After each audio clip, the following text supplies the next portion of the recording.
Hi అండి అందరికీ welcome to my channel. First time నా వాయిస్ పెడుతున్నానండి. నచ్చకపోతే కర్రీ వరకు చూడండి. నేను ఈరోజు టమాటా పప్పు చేశాను. చాలా టేస్టీగా వచ్చిందండి. మీతో షేర్ చేసుకుందామని పెట్టాను.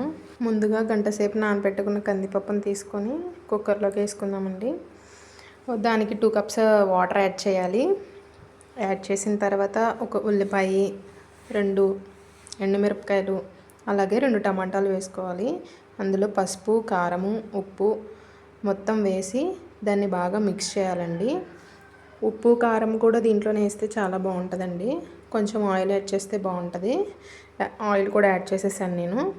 లెమన్ సైజ్ అంత చింతపండుని తీసుకొని ఒక టీ గ్లాస్లో పెట్టుకొని వాటర్ పోసి అందులో పెట్టాను.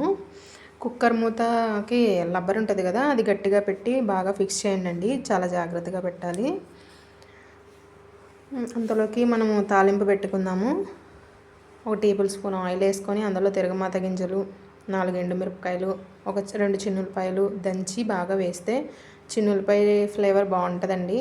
అది అరుగుదలకు కూడా మంచిది. మొత్తం కొంచెం రోస్ట్ అయ్యే వరకు అట్లా పెట్టుకున్నాము. అంతలోకి విజిల్ కూడా వచ్చేస్తుంది. 4 విజిల్స్ అయితే సరిపోద్దండి. మా కుక్కర్ అయితే 7 or 8 విజిల్స్ పట్టుద్ది.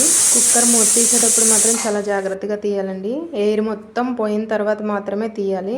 గరిటతో పైకంటే పోద్దండి మొత్తము. అది నేను చూపించలేదు. చూడండి మెత్తగా ఉడికిపోయింది. పప్పులో కొంచెం కొత్తిమీర యాడ్ చేస్తే చాలా టేస్ట్ వస్తుందండి. కొత్తిమీర ఫ్లేవర్ చాలా బాగుంటుంది. నాకు చాలా ఇష్టం. కొత్తిమీర స్మెల్ కూడా చాలా బాగుంటుంది. నేను అన్నిటిలో వేస్తాను కొత్తిమీర. చాలా మంచిది ఆరోగ్యానికి కూడా. మొత్తం మిక్స్ చేసేసుకున్న తర్వాత ఇంకా పోపులోకి మనము దీన్ని వేసేద్దాము పప్పుని. చాలా బాగా వచ్చిందండి టేస్ట్ అయితే మాత్రం. టమాటా పప్పు కొత్తిమీర వేయటం వల్ల చాలా టేస్ట్ వచ్చింది. ఇంకా మీరు కూడా ట్రై చేయండి. బిగినర్స్కి చాలా యూజ్ అవుతుంది అనుకుంటున్నానండి. నచ్చితే ఒక లైక్, సబ్స్క్రైబ్ చేసుకోండి. Thank you.